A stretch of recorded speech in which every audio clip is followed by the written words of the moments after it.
Hey, what's going on, everybody? What's going on? I hope you guys are having a wonderful day. Welcome to drboycetv.com, the home for intelligent Black people. Tonight, I decided to do something fun called Dr. Boyce After Dark. And basically, Dr. Boyce After Dark is where I just decided I wanted to hop in here and have some fun and talk to you guys and just see how everybody's doing tonight. I don't even have any particular agenda. I am literally just hanging out, and I just got to Seattle. I'm going to do a 4 hour deep dive training in Seattle tomorrow morning, where we're going to go over my new book. It's called The 10 Commandments of Black Economic Power. I'm going to spend 4 hours drilling in the things that Black people can learn, that we can learn as a community, that will make us great. And do me a favor, let me know if you can hear me. Give me a yes if you can hear me okay. What's going on, DDS? How are you, man? I see you in here, brother. I see you here all the time, and I appreciate you very much. You got to come to the convention, man, so I can meet you in person and thank you in person. Because in my mind, you're a VIP, brother, and I appreciate you so much. And all of y'all that have our backs. You know, I just got to Seattle, the allblacknationalconvention.com. That's the URL if you want to go to the convention. It's going to be October 20th in Atlanta at the Marriott Marquis Hotel. So Ice and Rosa and Jawaru, you're invited. You're gonna love it. You know, when I got to Seattle, I met the brother who picked me up at the airport, and his name was Stacy, and he runs a limo company. And I just love going around the country and seeing the great things that Black people are doing. You know, and then I met a sister, Kabibi, who's a longtime supporter of the Black Business School. She invited me out here to Seattle, and she is an actress, and she actually directed a play that August Wilson wrote and was actually a star in. She said she's the only person who's ever directed a play with August Wilson in it and as the writer of that play. So, you know, she really has a lot of that tradition that Black people lost. You know, a lot of those old school habits and norms that we used to have back in the day that used to make us a bit stronger people than we are now. You know, before we got into the debauchery and the ratchetry and the chaos. You know, and so anyway, Kabibi comes to the All Black National Convention every year, and she was talking about how it feels like a family reunion. You know, like, so if you really want that feeling, I'm telling you, there's no feeling you'll ever have in your life. I guarantee this. There's no feeling you'll ever have or that you've ever had that will match the feeling you'll have at the convention. So, so anyway, what's going on, Berlinda? How are you? Shout out your city. Let me know which city you're from. All right, so let's just talk about it. This is I wanted to open the floor also. If you have a question, you'd like to send me a question, put it in the chat. You could do that. And so I guess let's start. Let's start here. So earlier in the week, we were talking. My wife and I were talking about affirmative action and how affirmative action was killed, and affirmative action is officially dead. And we're gonna have to move into a post-affirmative action world. You know, a lot of Black people ain't ready for that. A lot of Black people are scared. A lot of Black people are concerned. You know, Ice, who lives in Lagos, Nigeria, my fellow Nigerian. You know, I'm 40% Nigerian, by the way, and I take tremendous pride in that. Anyway, there are a lot of Black folks who are just scared. You know, who don't know what to do, and because I think deep down, I don't know if we really believe that we can compete.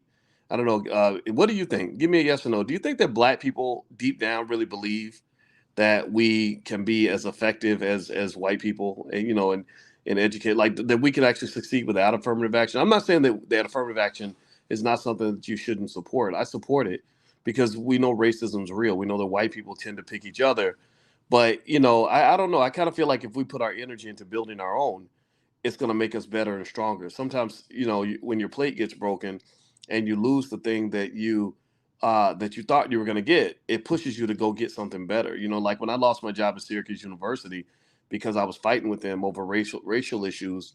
You know, I was concerned about, you know, my future and how am I going to pay the bills and all this other stuff. But my life is better. You know, I talked to Stacy, the driver, today when I got to Seattle, and he said, how long ago did you leave Syracuse? I said, I think it's been about 10 years now. He said, man, you're doing much better now. I said, yeah. I said, sometimes God, give me a yes if this has ever happened to you. Sometimes God takes away the easy route so you can find out the reward of going the harder route. Anybody else know what I'm talking about? Like sometimes you don't get what you want because you don't even know what you want. You know, sometimes like the universe just kind of pushes you in a direction where you're forced to elevate. Very few people can grow if they're not forced to elevate. You know, if I give you a crutch before you ever learn how to use your legs, or I put you in a wheelchair before you ever learn how to walk, or I tell you that you're disabled before you ever learn what your power is, then you're going to lean on that disability. You're going to say, well, I could have did it, but I'm disabled. I'm just unable to do nothing. I can't do nothing. I can't do nothing. And I think that's what we do. I've talked to Stacy, the driver. I have meaningful conversations literally every city I go to. I meet y'all, and I just start thinking about stuff, and I start reflecting on your life, and I ask you about your life, and he was telling me about everything, and I said, you know what, we need more black men like you and I in the world, because somebody took away the black man's balls. You know what I mean? Like something like they literally, and you look on the internet and you just see all these little bitchy men just whining, complaining, and every day they do videos about me and stuff, some of them, because I'm probably kind of mean. I can see why they don't like me. Shit, if I was him, I probably wouldn't like me either. But I don't care. I think it's funny because it's like something has happened in terms of the black man's ability to really compete, and so we get these very weak, chatty patty, feminized guys out here that don't really know that you got to go toe to toe with that white man. If you can't go toe to toe with that white man, even your own women won't respect you. And then when your women don't respect you, you get mad and you say, well, these women, they out of pocket, their standards is too high, da da da da.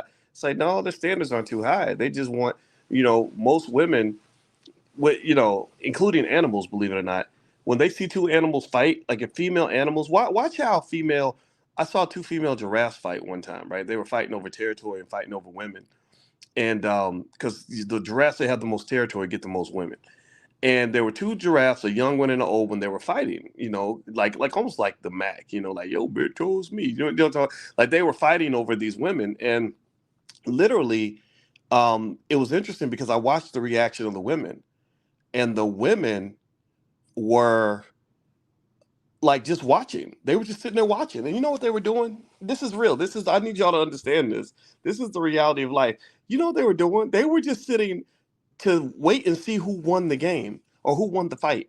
They literally were like, okay, whoever wins, I want to be with that. I want to be with the winner. I don't want to be with the loser. So the men knew like whoever won the fight would get the women. This is crazy. This is ridiculous. But you know what it made me think about? It reminded me of how you'll have a football game or a boxing match and there'll be women just watching. And that the men or a fight after school and the girls will be watching, and they're just watching to say, okay, which male is the leader, which male is the alpha, and so they pick the winner.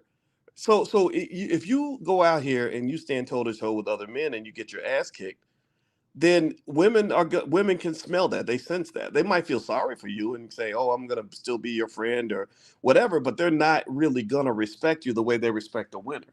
And I'm maybe I sound pessimistic when I say this, but I think that this is innate. I think it's innate because this is what mammals do.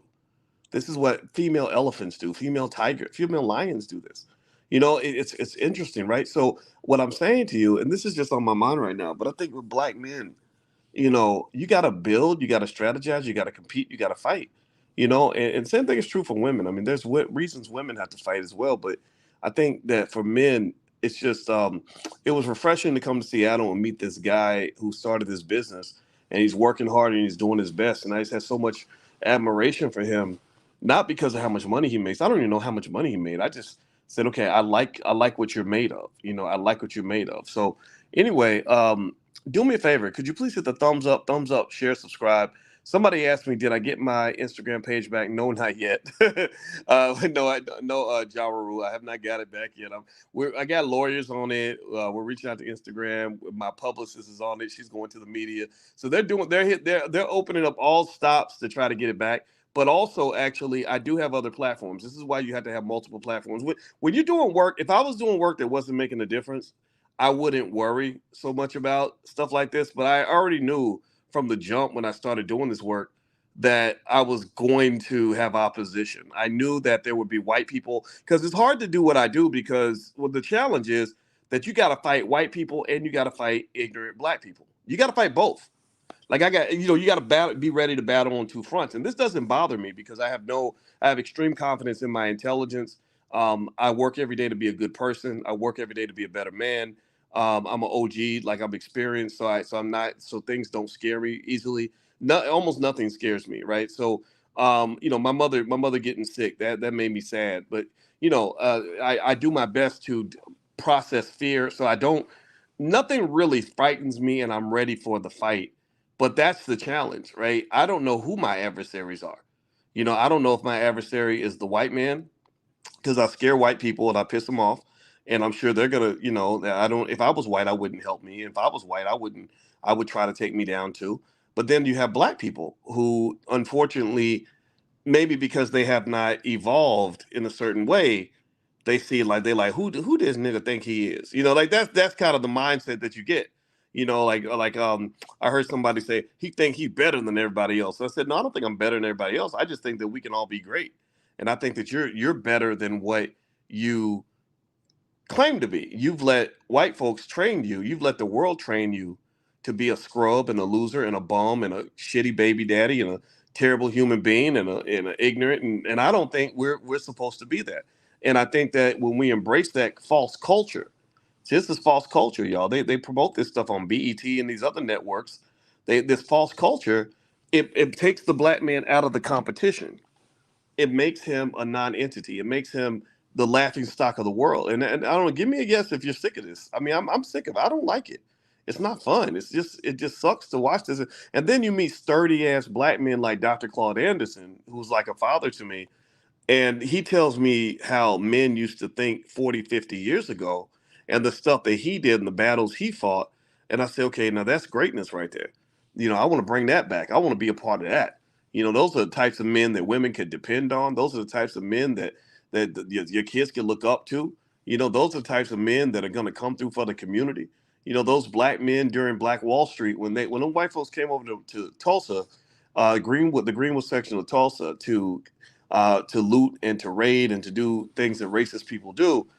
Those men didn't just sit around and say, "Oh Lord, please call it Al Sharpton. Please, Lord Jesus, we need to go praise about it. Oh my goodness, Black Lives Matter, y'all. Black Lives Matter, y'all." They didn't do that. They didn't sit around, running around like little girls. You know what they did? They picked up guns and they said, "Okay, well, we're gonna have to shoot it out then. We're gonna have to fight." They defended their territory. They built it and they defended it. They built it and they defended it. And I really think that we lost some of that. I really do. I just really think that as men, any man out there that really wants to regain that, my advice to you is to understand confidence is just a choice. The working hard is a choice. Commitment is a choice. Discipline is a choice. It's not just something that's inherently in you. You choose to be confident. You say, you know what? Yeah, I could be scared right now, and I'm a little scared, but I'm going to dig deep, and I'm going to go 100%. I'm going to shoot my gun until every bullet has left the chamber, and if I die on this battlefield, then so be it. I'd rather die on my feet than live on my knees, and I don't know if that's what defines our community. I see a lot of men running away from responsibility, running away from the women, running away from the children, running away from the community. I see people that believe that a black celebrity can build his whole career off the black community and owe the black community nothing. That literally, if you say, well, hey, that celebrity made $1 billion off of black people, he owes black people something. You literally have a bunch of black people that are like you get your hand out that man pocket. You a hater, doc. Why you being a hater? Get your hand out that man pocket. And I'm like, oh Lord Jesus, oh my God. No wonder the community loses. I mean, the black community struggles because nobody's investing in the community. Nobody feels obligated. Nobody's taking responsibility. The black community suffers from a lack of masculinity. Y'all do understand that your community loses from a lack of masculinity. All these men so-called call themselves alpha males. What makes you an alpha male?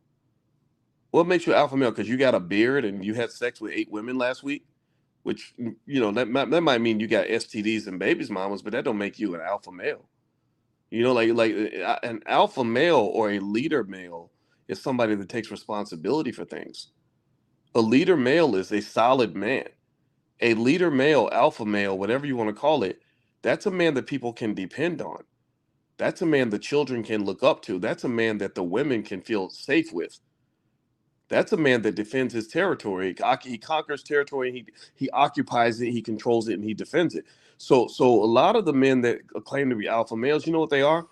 They're fake alphas because they learned how to be alphas from rappers who are some of the biggest loser, degenerate pieces of crap on the planet. Like some of these rappers, and I know rappers, and I know some good ones. I don't get me wrong, I know some really good guys. When I was in Atlanta, I sat down with my buddy Killer Mike, and we sat and had lunch, and we talked for 2 hours. Me with our wives. We had our wives next to us. It wasn't us and our babies' mamas or a bunch of stripper hoes. It was me sitting next to a woman that I love deeply, deeply love, and I'm devoted to, and him sitting next to his wife, and we had we sat down as men and had a great conversation, and I identify with him because he doesn't have to pretend to be a man. He just is a man, and so really, but some of these other guys, I can't even talk to them. I can't even have a conversation. It's like, I don't even know what to do with you, because it's one thing if you have a deficiency and you're trying to learn to overcome the deficiency. If that's the case, I'll work with you. Like if you say, gosh, I really don't know certain things about manhood. I'd like to learn these things. Can you help me? Show me. I can work with that all day, because I understand, when they took away the fathers, they took away a lot. What I don't like is when people are deficient and they don't think you can't tell them nothing. They think they know everything. They think they got it all figured out. They don't respect elders. They don't respect the community. They don't care. They don't listen to the women. They don't listen to the smart men. They just sit around and they just become like these little weird little clowns. So you get in the black community, and a lot of y'all ladies talk about that. You talk about going on dates and you're meeting these like weird little clown men with no discipline, never learned anything about what manhood's all about, and it ends up being like terrible for everybody. And so anyway, I didn't plan to get on here and rant about that, but that was on my mind. So let me try to switch the subject so I don't sound too pessimistic right now. Let's go on a brighter note. Let me show you. Okay, so today when I got on my plane, my wife and I, we she dropped me off at the airport. There she is, and it's me and her and the kids, and we were all in the car. And that's Quincy, and Quincy is our oldest. I'm his bonus dad, and he's 6'8". So that's why he's so much taller than me. He helps me with my business. Kids are great. Kids, if you train them right, they can help you with their business. So Quincy and Coco both work with me, and my wife is. I honor her and I admire her and I honor her because just I just honor black women. Period. I kind of feel like as a community, I think that should just kind of be our motto, that we especially those women that are really really trying to stand by us and fight this battle alongside us. One thing I learned about warfare is that you don't want to attack your teammates. You don't want to attack your teammates. And actually, just speaking on that, to be quite frank with you, some of you may have peeped out some of this disagreement I had with Corey Holcomb, a comedian. And Corey and I, we're not the same. We don't see eye to eye on everything, on a lot of things. And I did a video about it, and I did, he's done some things and said some things and whatever. And we had a talk about it this weekend. We had a talk, and I didn't talk to him directly. I talked to Willie, and Willie talked to Corey. Willie D is a mutual friend of ours. Willie's one of my best friends, and so Tuesday we're gonna all talk together. So one thing I told Willie was, I said, if Corey wants to talk to me directly, he can call me. If he wants to talk on the air or in front of people, we can do that too. I never have a problem facing directly with someone that I disagree with. And I said, I think the community needs to see that, because I can admit that I got a little bit upset about certain things, or in terms of my response. And I'm sure he might have felt the same way. And I have no idea how this is going to go, but I can definitely tell you that I don't consider him to be my enemy. Things were said, and they're, it's done, it's over, and my goal is to move forward at this point. So Tuesday on Willie D's platform, we're gonna all get together and just talk as men, and I look forward to that. I look forward to that. That to me is better than getting into like this back and forth. I know y'all like to, you got people out there that like to see black men fighting. They like to see the community in chaos. They like to see black men destroying each other.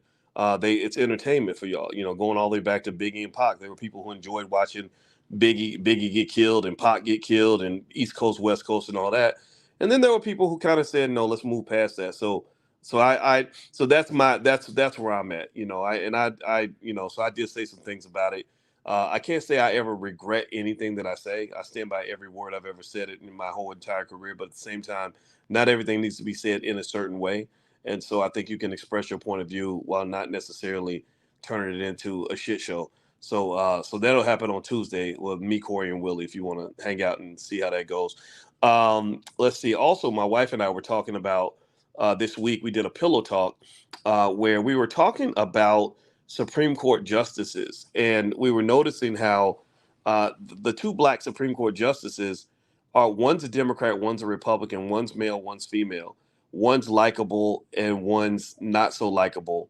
Um, but it's interesting to me that both of them are married to white people.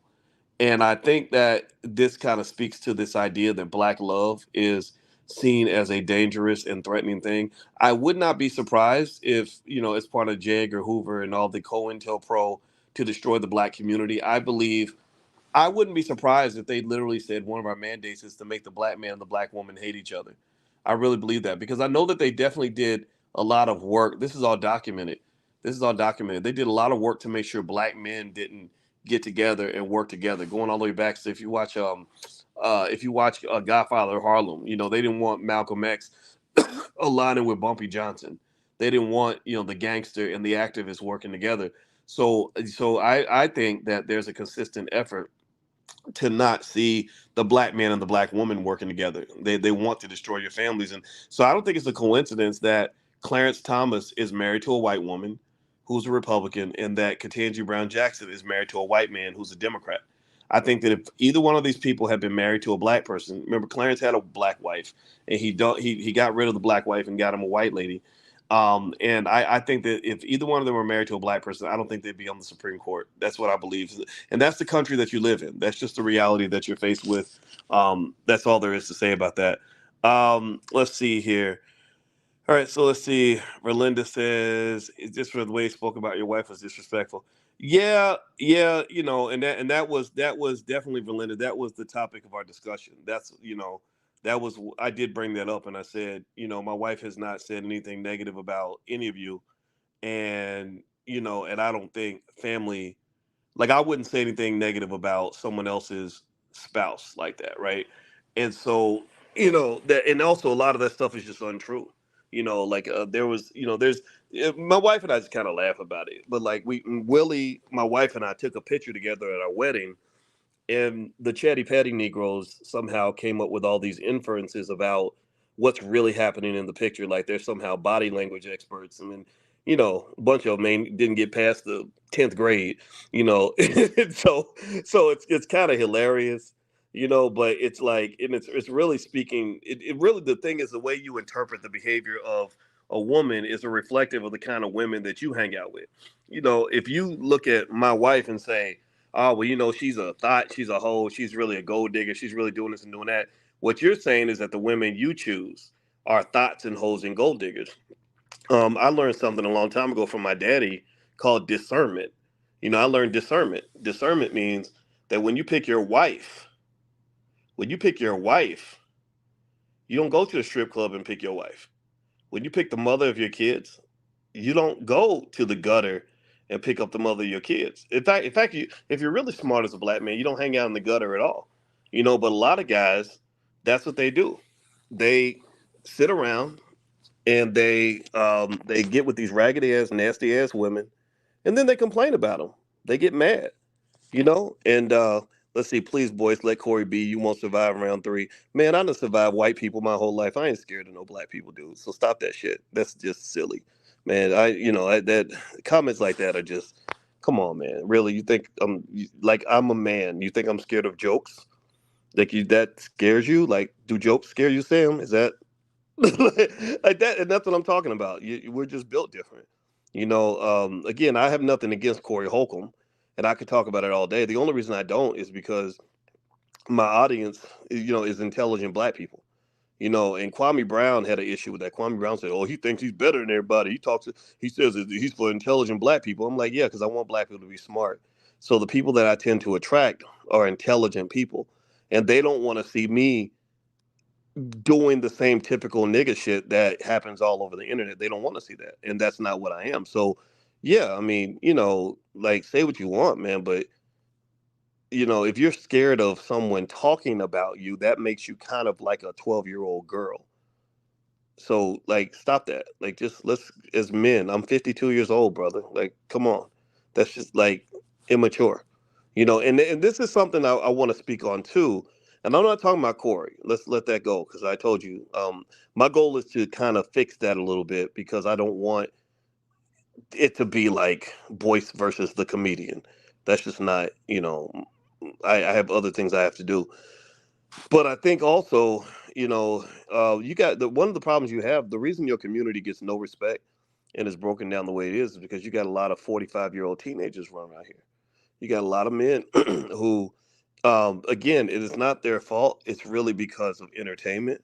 It's because debauchery and ridiculous, immature behavior is heavily promoted to the black male because America accepts the black male. America does not want the black man to be strong, strategic, unified, and intelligent. That's their fear. Instead, they like the black man to show up as a little boy, a little girl, or a clown.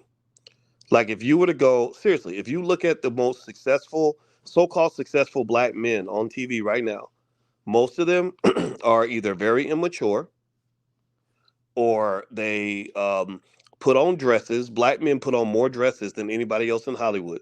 White men, think about this, y'all. I need you to process this. There's like 8 to 10 times more white male actors than there are black male actors. But there's probably 5 times more black men wearing dresses in Hollywood in the last decade than there are white men. Like if I said to you, give me 5 white men in the last decade who are very famous, who are in the top 20 of actors who have put on a dress. It will be really hard to come up with that list. People will come up, and what happens is people don't even answer the question right. They'll start talking about something like they'll mention Robin Williams and Mrs. Doubtfire or something, and I'll be like, no, that's 30 years ago. Pay attention, 10 years ago. I'm talking about since 2013. 2000 or 2008, something reasonable, not 1992. Like literally, I need y'all. Do y'all understand? Have y'all noticed this? That literally, there's like almost no white guys putting on dresses, but the black men are all putting on dresses. So Hollywood and the world in entertainment and media, they tend to accept black men when they're either little boys, very immature, little girls putting on dresses, or they're comedians. They're telling jokes. And that's just what it is. And that's, and I just resent that. I kind of feel like this is what um this is what they've been doing since forever.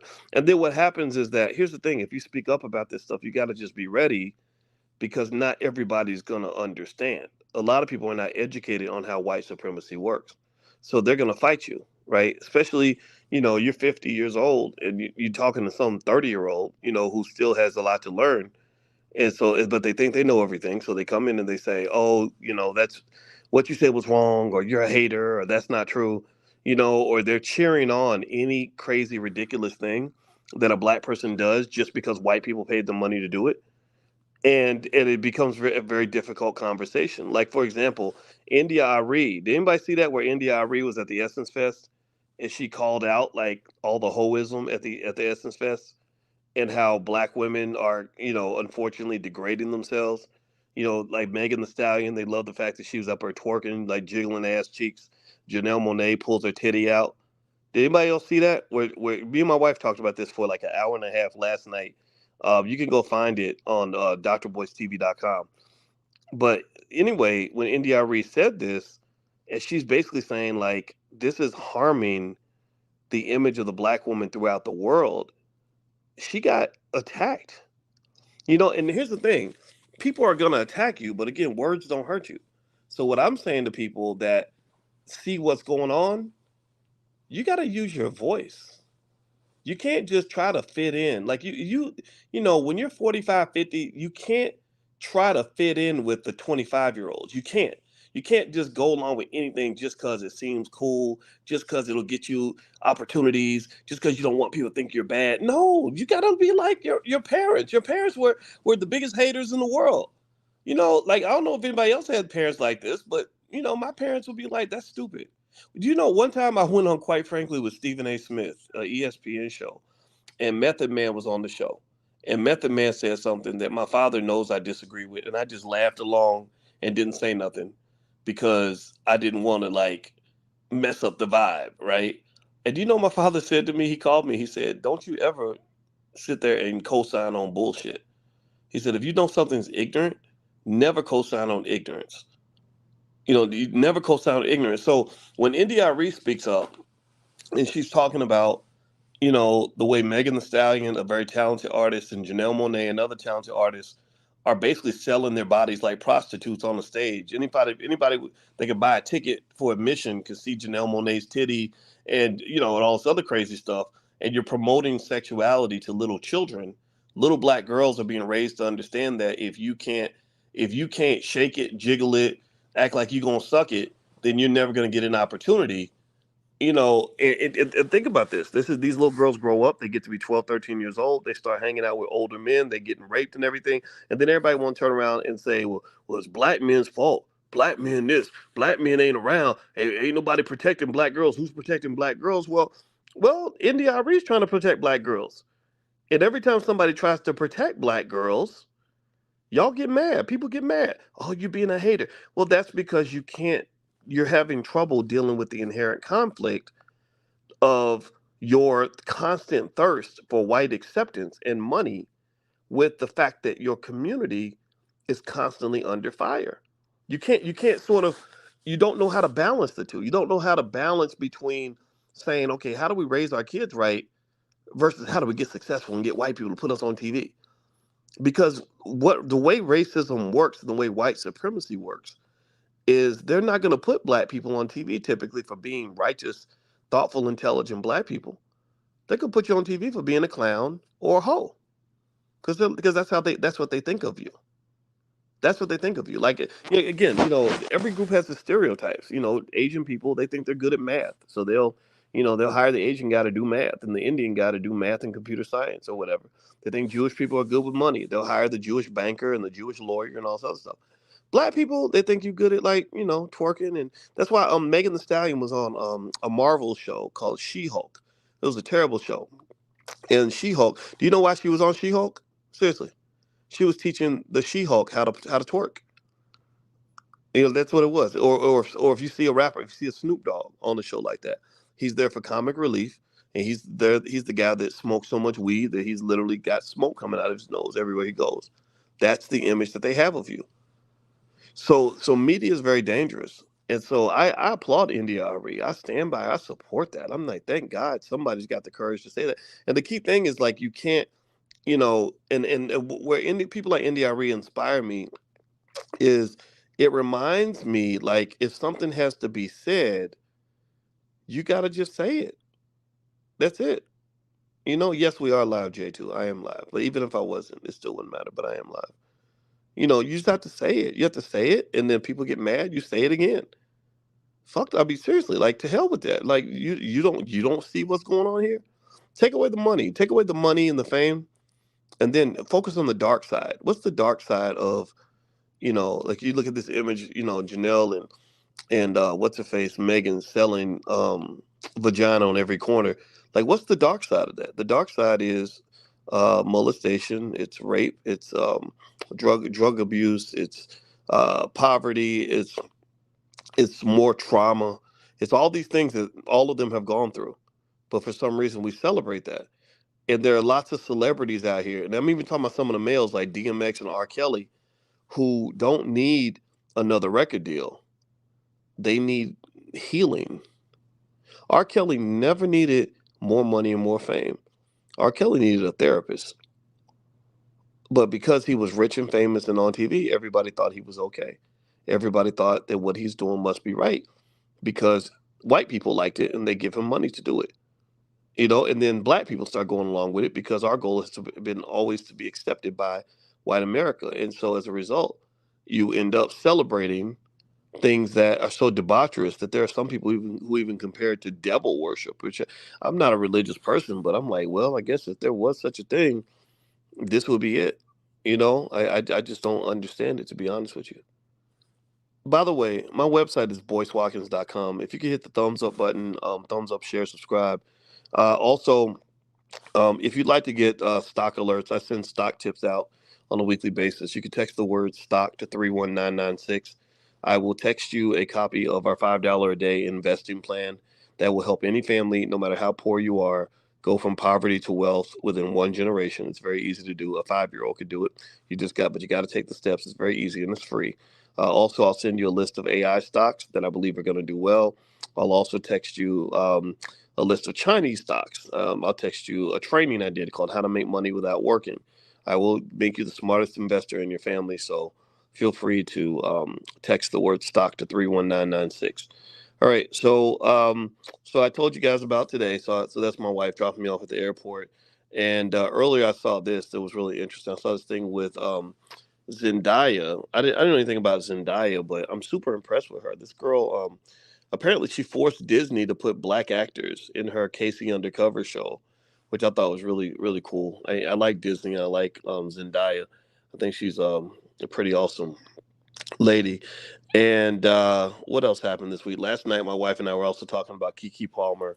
We did a pillow talk about it on drboycetv.com, so feel free to check that out. You know, my wife is a therapist and a full professor of social work. So we do pillow talks as intelligent black conversations that are also fun. We have a lot of fun, but we also like to go deep. So if you like deep conversations, we've done a lot of stuff. Like we did something about dating broke people and and just sort of the ups and downs of that. My wife and I we have a lot of fun together. We did the one on Supreme Court justices why they can't marry black people and all that. So that's been kind of what's been going on this week. Um, let's see here, and that's a picture I saw recently. That was when I was on the Breakfast Club, I think back in 2017 or something like that.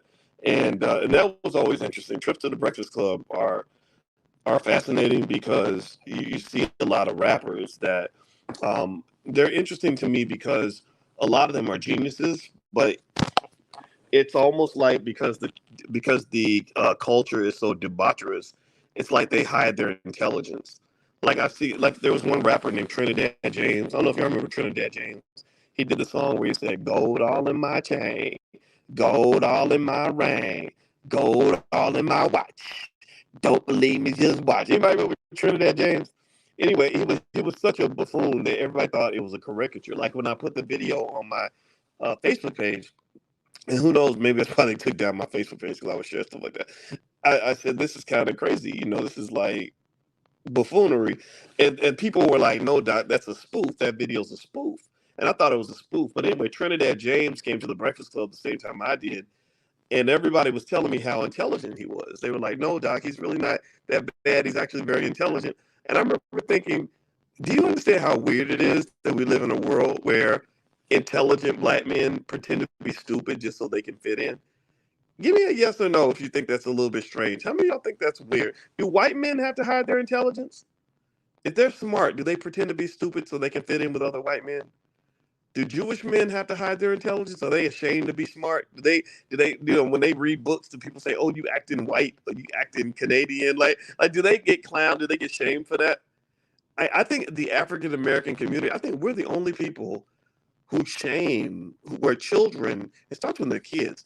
You have kids that will shame other kids because they want to do better in their lives, because they want to study.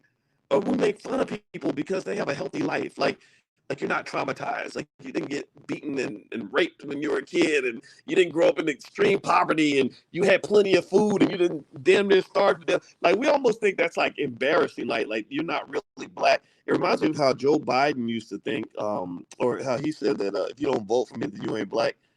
It's the same way. I think that we believe that being black means that your life has to be absolute complete shit. And I just don't think that's true. I kind of don't want that. I kind of want a better life for the kids. Like I don't want them to have to be traumatized in order for them to be considered black. And so I think that this means that to some extent, you're going to have to detach from those in the community that don't want to grow, that don't want to heal. The need. They call Dr. Claude Anderson calls them need to grows. The need to grows are not people that are they're almost like you guys know I've been training to fly airplanes, and I just got not my private pilot. So sorry, I just did my solo, and that's me on the day I did my solo. And one thing about airplanes, I was on the flight to Seattle. Can you guys hear me? Someone said my connection is poor. Are you all able to hear? It says I'm 5G, I hope 5G means that y'all can hear me. Can y'all hear me okay? Let me know if you can hear me. Give me a yes. Anyway, I was studying weight and balance on airplanes. And one thing about airplanes is that okay, someone says my mic is static. Okay, gosh dang it. I guess that's my cue to end this conversation. Okay. All right, everybody. I'm going to go ahead. I'm going to go ahead and call it a night. I thought my new iPhone would give me a good microphone, but apparently it isn't doing that. So I'm sorry about that. I was going to use an analogy to talk about flying airplanes, but if am I coming through okay? Can y'all hear me? Do you want me to give me a yes if you want me to keep going? Give me a no if you think I need to call it a night because it's bad. Because I turned it off and turned it back on again. Is it good? I'm waiting until I get a response real quick. Okay, Arie Daniel says much better now. S.A. Smith says better now. Okay, so y'all can hear me now. Okay, good. All right, so the thing about flying airplanes is that weight is really important. Weight and balance. Literally, I was on the plane flying to Seattle, and all I did, I was watching, I was in YouTube University watching video after video of how to manage weight and balance on an airplane. You have to do calculations and figure out how much weight is there, where the weight is distributed, all that. Because if you don't, if you have too much weight on the plane will not fly. Also, if the weight is unbalanced, the plane won't fly. Like if it's too far in the front, the nose will go down. If it's too far in the back, the nose will just go up, and you can't, get level flight. So, long story short, I think about the black community, right? Some of these Negroes are dead weight. Some of the people that don't want to grow, some of the need to grows, the ones that just are determined to hold on to toxic culture, that will fight you all day just so they can, fit in with white people and whatever people are trying to do. I think some of those people that if they're determined to get in the way, I think you have to detach. Yeah, I really do, because what's going to happen is that if you're trying to carry everybody to the top, your plane is going to go down. You're going to crash and burn just like them. And I hate saying it like that. I want to carry everybody. Like to me, if you, no matter where you are, if you will just simply listen to me and respect me as an elder and as a scholar and as a black man who knows what I'm talking about, I can help you. I can help anybody. I don't care where you're from. I don't care if you just got out of jail. I don't care if you if you didn't get past the first grade. It don't matter. I can help you, but you gotta listen. You have to respect me as the OG. I'm 52 years old, and I've had my PhD for over 20 years. So I know certain things. So one thing I will not do is spend a lot of time arguing with people who don't know nothing but think they know everything. If I see you, if you're loud like that and you're determined to hold on to whatever BS somebody fed you, I don't say nothing. I literally become the quietest person in the room. I wish you well, and I don't say a word. I say, "Yep, that's right. Okay, you go ahead. Good luck to you." But people that really want to learn, like I like talking to people that are like, "Okay, give me a point of view, give me a perspective, give me something to think about." You don't even have to agree with me. You don't have to you don't have to say like, "Oh, everything I say is the gospel." No, you just have to tell me that you want better. And what I'm learning is that some of our people just don't want better, or don't feel like they deserve better, or don't feel like they can achieve better. Those are the people that I say, you bless them and release them. Get around people that want better. Get around people that are going to elevate you. That's my point. That's what I want to encourage you to do. All right. So anyway, here's some more flight pictures. This is where they cut my shirt. I dedicated to my mother when I did my solo. So they cut the back of your shirt out. Um, for all the back sweat. And that's the plane. That's me standing next to the plane after I did. I'm super proud, by the way, of that. Like, I can't wait to get my pilot's license now. And then also what's going on in my life. I took Taylor. She's a national champion in dance now. So I'm super proud of that. We went to Lake Geneva and did that. That was fun. And so anyway, guys, I'm going to get on out of here. Don't forget, we got the All Black National Convention coming up in Atlanta. It's October 20th. If you'd like to join us, just go to allblacknationalconvention.com. It's going to be at the Marriott Marquis, and the All Black National Convention has the best energy of any event that you've ever been to in your life. You're absolutely going to love it. But we're actually almost out of tickets. We don't want a gigantic crowd because we like the intimacy of it all. But literally, I think we have maybe less than 100 tickets left. So you may want to go ahead. You don't assume there's going to be any tickets available at the time of the convention. There probably won't be. Most people that are there, they buy their tickets for the next year while they're at the previous convention. So most people bought their tickets last year. So, but if you come out, we've got 45 experts in the Black community.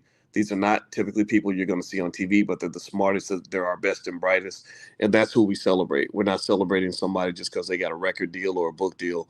We want to talk to people that are builders, that have solutions, that are smart, that are capable of taking our people to the next level.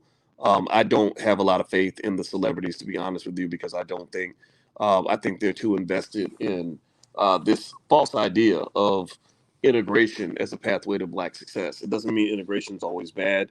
It doesn't mean white people are always evil. I don't hate white people at all. I don't hate anybody. But I do think that we as a community, we got to buckle down. We have to come together. We got to work together. We got to work with each other. We can't sit around constantly thinking like his ice is always colder.